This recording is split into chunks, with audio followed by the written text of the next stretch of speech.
Welcome, I hope your coffee is warm. Today we're looking at the banned cards. I'll note why they're banned and I will tell you how you could play them. I will not note cards that are 100% unplayable. Some cards seem unplayable, like Chaos Orb and Falling Star. These cards simply can't be played by some players, making them uninclusive. Now, there's one way to play them up front. Think about your playgroup. If you think everyone will be able to play these cards, then you could have a Rule 0 discussion. This means that before the game, you'll ask whether everyone is okay with playing. Now, if someone has a disability impairing them, don't start this discussion. It would be rude, and if you do, there could be ways to still play these cards for them. Depending on your friend's situation, you could play with a lower table, or you could make the rules about throwing easier for your friend. Perhaps you could remove the rule about having to flip the card for them. But always ask first whether it's okay to play such cards, and always keep the feelings of your friends or playgroup in mind. Another group of cards are cards that are either overpowered or that would make the game monotonous, or both. The best examples are the Moxes, which have gotten a recent online-only reprint. There are 5 mana rocks, one for every color, that are free to play mana-wise. They don't cost a single mana, only a slot in your deck. They would make the game monotonous because everyone would put these cards into their decks. Any green deck would play Mox Emerald and every Sultai deck would play the Emerald, Jet and Sapphire. And there's the second problem. Multicolored decks would get way stronger because you can put multiple Moxes in those decks. So if you were to make a friendly format which would play these 5 Moxes, you'd have to discuss the power level first. Is everyone okay with these $500 cards that would warp the format, making some people sprint off into their games at a massive advantage when they drew their Moxes? And would you be okay with multicolored decks being way stronger? Then perhaps you could play these cards, but I want to give you a real chance at playing these. Let's give everyone one Mox, not just in their decks but at the beginning of their games. They could play one Mox, this would accelerate everyone's game and you'd need to handicap the first player a bunch more.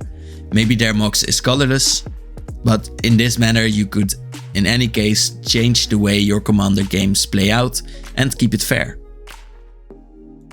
I know what you're thinking, Sol Ring. If Moxes aren't allowed because everyone would play them and they give an unfair advantage sometimes, then why isn't Sol Ring banned? Well, for one, it has been reprinted so often that everyone could pick up a Sol Ring fairly for $1 or so.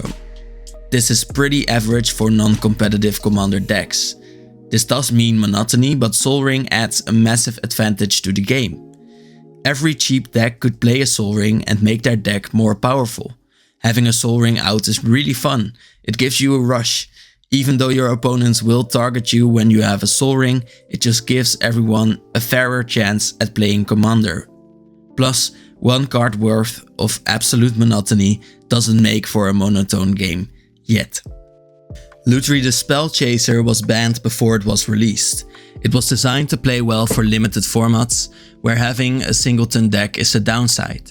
But in Commander, everyone could play this otter as long as they have the colors for it. This would buff any Izzet deck and it would make you really sick of this otter on top of really spiking its price. The same goes for Golos, who was simply the best 5-color commander at this time. The play pattern was repetitive, where you'd get to 5 mana of any color, play your colorless commander, get the land you still needed, and perhaps wait a turn and then you'd fire off his ability to get some chunky cards out onto the battlefield. Now, I feel like Golos is the least logical card to ban because of monotony. Because 5-color good stuff decks aren't always the most fun to play, and you could reprint this guy in any set. Perhaps his lore that he travels the planes helps him get into multiple planes.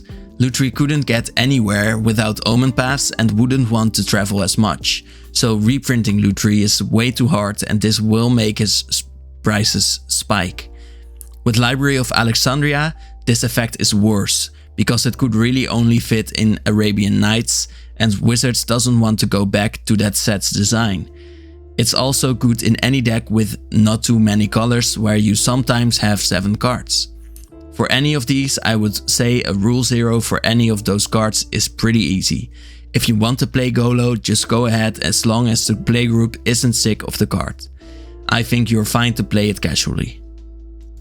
Let's talk about the $615,000 elephant in the room. These cards are overpowered and in this case way too expensive. Black Lotus would give an advantage to rich players. When you have this, you basically start with an extra 3 mana. I mean, you know this card and you know why it's expensive. But honestly, would you say no to someone with a Black Lotus for wanting to play the expensive card? I think you should at first, but if you can make a very strong format, then perhaps Black Lotus isn't even that bad for a few times of playing against it and getting blown out of the water. Perhaps you and your rich friends could play $1 million deck building challenge and the Black Lotus will put a real dent into their budgets. Now, a really cheap card entry on the market, this goes for around $1. Flash was paired with Protean Hulk as a combo to put it onto the battlefield. Have it be sacrificed by Flash's effects and then play a game-winning combo from your deck into play for the 6 mana Protean Hulk.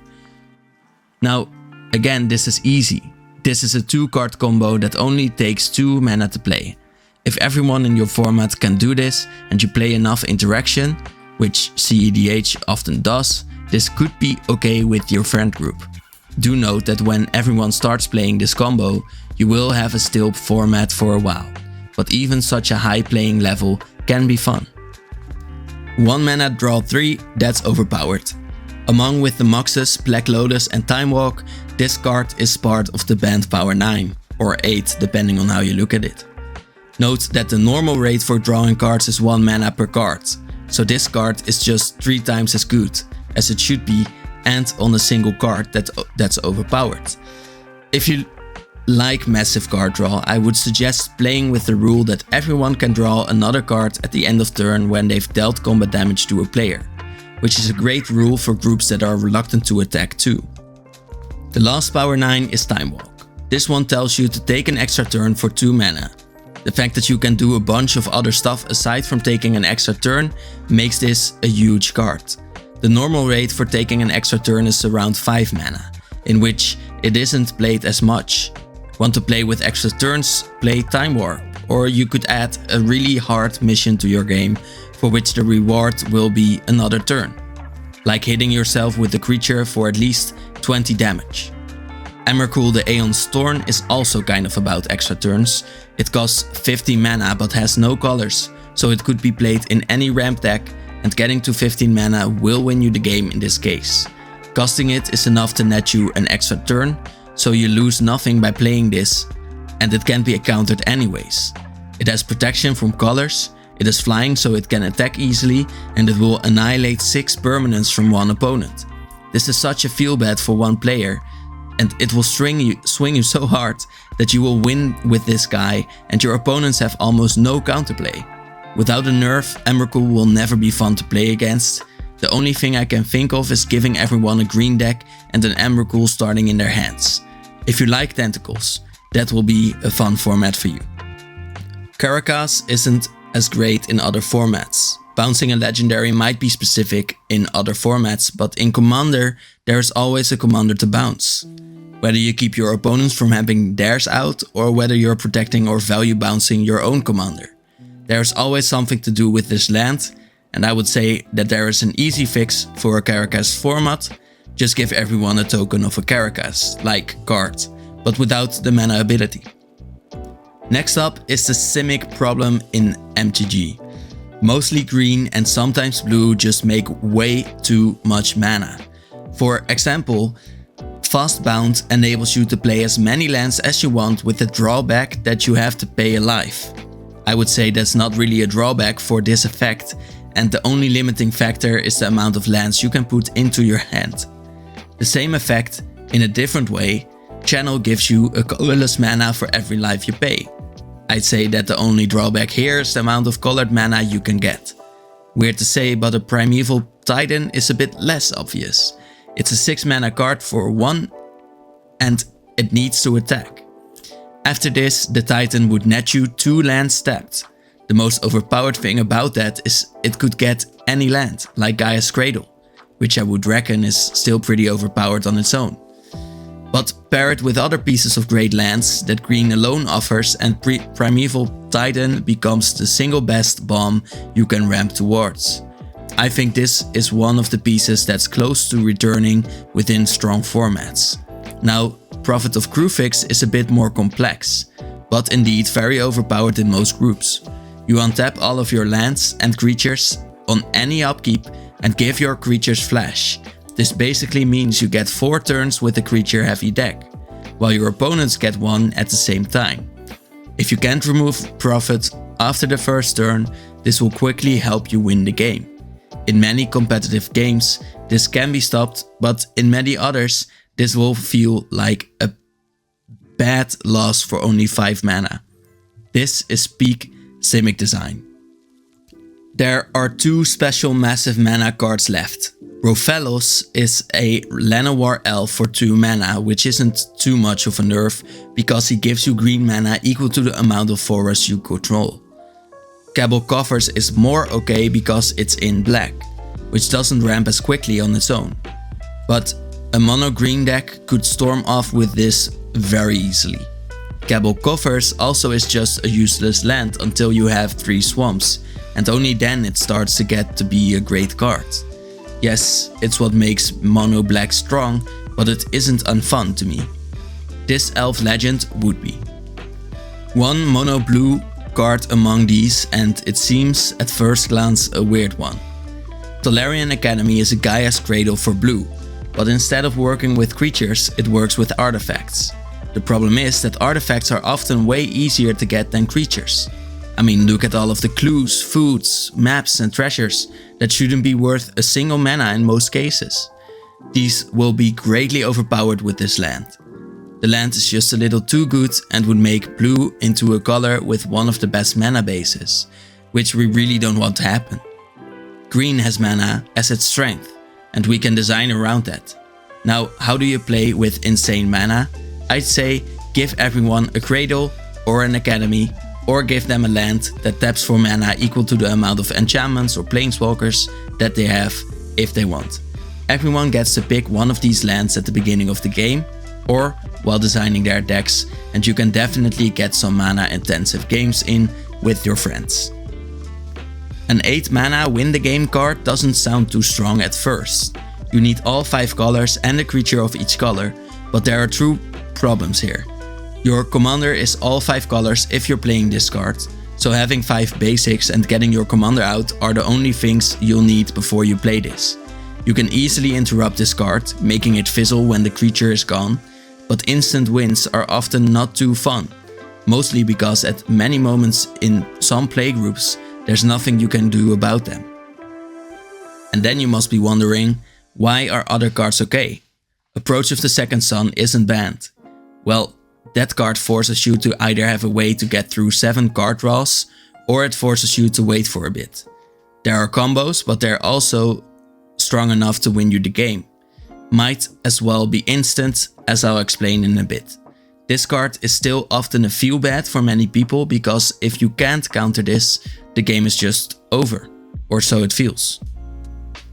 Biorhythm is another example of something that instantly wins you the game sometimes.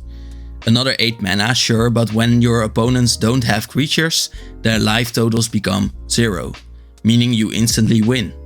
You can play with instant win cards, just make sure you're communicating the power level of your combo and make sure your opponents are geared to counter a combo deck when they play well.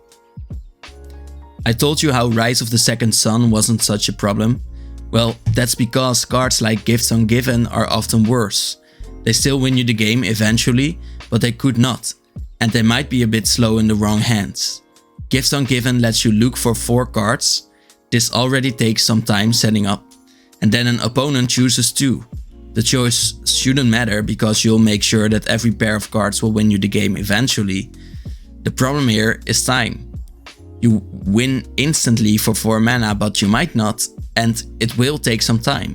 We'll go over more examples that take more and more time.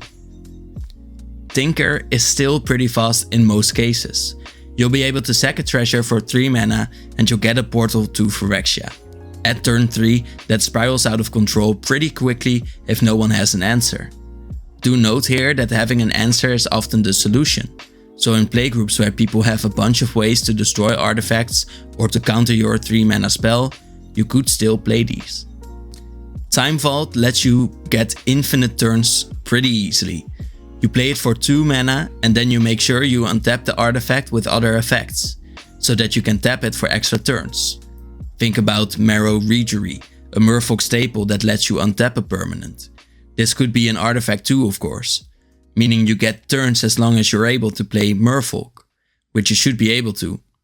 The problem is partly the strength of this card, sure, but it's also really unfun to play against when your opponents get all the turns and they get to figure out how to kill you over time with Merfolk. Plus, they get to fail sometimes to get another Merfolk. Maybe. Yawgmoth's Bargain basically says 6 mana, draw 39 cards. Griselbrand says basically the same. That's a pretty tall card for the new top end of Commander. For 6 mana, this should win you the game when you get to start your new turn with this. But you might fail and you might take a little while again. All the while you're drawing one and then checking whether you have the combo or whatever you need to win. It's easier to play with this one though. Just set another cost or goal which can make you draw a card, like paying 10 life, or with every 10 powered creature you play. Recurring Nightmare doesn't even really instantly win you the game. It's 3 mana to play, then you sack a creature and recur the Nightmare to your hand. Then you put another creature from your graveyard into play. Okay, it's pretty close to winning for you. This effect should cost 4 or 5 mana and sacrificing a creature isn't a tall ask. Plus, you get to loop this over and over, making this effect what will win you the game. Additionally, you might return a value creature over and over, looping it with another creature to have you slowly grind the game out. This is overpowered and often really annoying. You probably even can't get it with enchantment removal because your opponent can just return it to their hand. Recurring Nightmare just got an update with Modern Horizons 3. Chthonian Nightmare is a toned down version which says it enters to get you 3 energy. Then you may pay energy for the mana value of the card you're returning, and this is a great callback to Recurring Nightmare and the way to play it, so this one solved itself. The card you're seeing here is 7 years old. You're probably feeling old right now too. This card lets you untap all permanents, including artifacts, whenever you cast a spell. With enough mana rocks, this can let you unload your hand and probably your whole deck. This card is in this way also slow. It's a massive gear for your combo and will probably win the game for just 5 mana and another first spell to cast. But it's so near inevitable when you don't have an answer and you have to sit through all of that. It's probably more fun to just join another game at this point. Want to play with such untapping abilities? Ramp the cost up to your 3rd, 2nd or even 1st spell only and this card will be fine. I like giving everyone the ability to untap all non-lands after their 3rd spell, promoting quickfire decks if you like that stuff. Panoptic Mirror is a big problem. You could imprint a lot of things here, but extra turn effects are again one of the worst. You will get an extra turn every turn, meaning you just went infinite. This is only fun for other players if they love seeing what a deck can do over playing the game themselves. I think this card isn't too strong compared to other combos in Commander today, but it isn't fun for most players. If you do find this fun, find a playgroup that doesn't mind watching slow combos unfold. There is no other way I can think of to simulate this feeling except for goldfishing your deck. Here is a bit of a weird segment. Cards that let you replay the game. For 10 mana you can have every player reshuffle their hand, graveyard and permanents back, then draw 7 cards and then everyone basically restarts the game at 7 life. This isn't only in a way unfair, but also needlessly drags out the game. But there are other ways in which you can restart the game. Upheaval is probably worse than Sway of Stars, because it's less mana, but it also doesn't reset life. In a way this isn't beginning a whole new game, but it really feels like it when you have to play your first land again. In this case, everyone will get a really explosive turn, but anyone who can get a max hand size will also get a massive advantage. This also rids you of all your resources, which is another unfun aspect of Magic, not having resources while your opponents do. A Shahrazad is a storyteller of 1001 Nights. In Magic, this noble teller is famous too, because when someone plays this 2-mana card, you start a new Magic game within the Magic game. Then you lose half your life when you lost a sub-game. The thing is that you could also start another game. I understand the novelty of this concept. It seems fun to have a game within a game. My advice is to just do this. Set up multiple games at once, let's say 4 games with the same players. You could have different decks in each game to make this even crazier. And then, once each turn, you can pass a card from your hand to another game's hand. Limited resources isn't and aren't fun.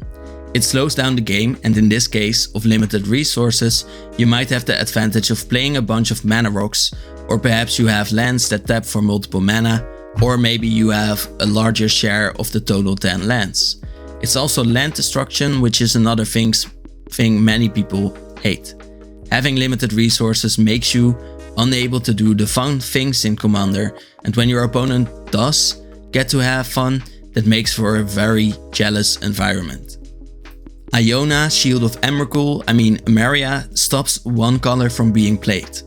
It's exactly what Emmy would have wanted, but it's also really annoying to play against, especially when you're a monocolored player. In many playgroups, Iona can be removed and she's 9 mana, so that would be a big blowout. But sometimes this just stops you from playing the game. So discuss Iona and perhaps you could play her in your playgroup. Braids forces each player to sacrifice an artifact, creature or land. So starting from the player after you, everyone starts sacrificing permanents. If you can, control an opponent enough so that they don't have many permanents to sacrifice when you play Braids, their game will be as if they kept a very bad hand. Also, you could sacrifice Braids when you've dealt enough damage to your opponent's board states. So yes, this is also very powerful. Sundering Titan enters, destroys 5 lands, then it leaves the battlefield and destroys 5 lands. If you flickered it, it will enter and leave another time, removing another 10 lands for a total of 20. Glissa says is right. Even if we defeat it, what remains to be saved? Well, probably nothing, and this nihilism is exactly what you will feel. If you love stripping your opponents of all hope, just play a blue deck. It's bad enough that way. Erayo is a moonfolk that wants to ascend further. Play 4 spells and you flip them into their essence. This enchantment will counter the first spell from every opponent every turn. With enough other counters, this could be very annoying to remove, as enchantments already are pretty annoying to remove. As the ultimate of a 5-mana planeswalker that you'll never get, this is okay. But Erayo is just a bit too easy to enable. Hullbreacher was banned 3 years ago. The card even came from Commander Legends and is only banned in Commander. Isn't that funny? The problem is that the designers thought of a card that would work well in a format where everyone likes to draw cards. The problem was that everyone draws a bunch of cards because it's fun to do. And stopping your opponents from doing that isn't fun at all. Especially when you do get a lot of treasures with which you can storm off. There is a way though. Implement the rule where no one can draw cards, but when you pay a mana, you get to put a card into your hand. Effects like these are fun when they're balanced. You know what isn't balanced? Balance. For just 2 mana you get to have every player sacrifice lands so that they have as many as the player with the least amount of lands. Then they discard cards so that they have the same amount of cards in hand as the player with the least amount of cards. And every player does the same with sacrificing creatures. The problem comes when the balanced player is playing an enchantment or artifact deck and they have to sacrifice way less things. In that case, they're massively ahead. I see why balance would bring balance in some formats, but it certainly doesn't do so in Commander. If you want a balance mechanic, just choose a penalty for the best player. You will know it when you are the best player at your table, when you play often enough with them. offered to take a handicap for the fun of the game. But in my opinion, balance always happens because players try to take down the strongest player anyways. Leovold is another famous person. Don't shake his hand, by the way, leave him hanging like this forever. Because he stops you from drawing more than one card a turn, just like Marrow-Rager. Then the player controlling this psychopath gets to draw extra cards whenever their permanents become targeted. This is just not fair for just 3 mana and will halt most decks when Leo isn't removed. Keep this elf at bay, and if your playgroup can keep him at bay, feel free to discuss playing the guy. But keep in mind that you might be becoming a little bit like the cards you play. The avatar of the Sylvan Woods is a 7 mana big dude. When it enters, you destroy a non-creature from every opponent. But instead of giving them 3/3s, you get to look for 4s yourself. In a way, you're putting yourself up 4 lands, which is a great rate for one, but destroying the best lands from your opponents is also a massive feel bad. So you might as well give them a little elephant for it. Trading might be the answer here. Removing something from your opponents isn't too fun, but if you need land removal for those overpowered lands, then you might need an answer. Trade Secrets is a banned card that lets your opponent draw 2 cards and you get to draw 4. This means that you and an opponent get to draw as many cards as you want. One problem for you is, in this case, that your opponent could deck you out if you're not careful. This is probably also why it might be banned, but it's also the answer to limited resource problems. You could play land removal, for example, if your opponent would get something back for it. So discuss a bit of land removal if you need it, but consider forms that return a land or elephant in trade. As for Trade Secrets, be careful what you wish for. Or play this card with a wonderful backstory that I do have a video on. These following cards are conspiracy cards. They're cards that give you an advantage throughout Commander games, so they're banned in most games. One conspiracy would lower the amount of cards you need to have in your deck. One lets you choose the best out of 2 starting hands. And like this, there are many more. If you want, I can link you the Scryfall page with all of them on it. Of course, it would be fun to let everyone start with their favorite conspiracy cards, but everyone should agree on using them. I think using these conspiracy cards as inspiration for homemade extra rules for your Commander games is a great way to spice things up in your playgroup. Next up are these Ante cards. Ante cards say that you'll put cards into an Ante zone and whoever wins this Commander game will get the cards in the Ante zone. They're banned because they all say that you can get them out of your deck if you're not playing for Ante. This means that you could basically lower the amount of cards in your deck. I'd say you could do this, but losing valuable cards will be a great feel bad moment. I suggest agreeing on a certain card if you're playing for stakes. Or just play for a few bucks if you have to gamble anyways. I'm personally not pro gambling, but I do hope you found a new way of playing your favorite game. Tell me about unique rules you and your playgroup have tried. I love to hear about your experiences. Other than that, I wish you a very nice day. Bye.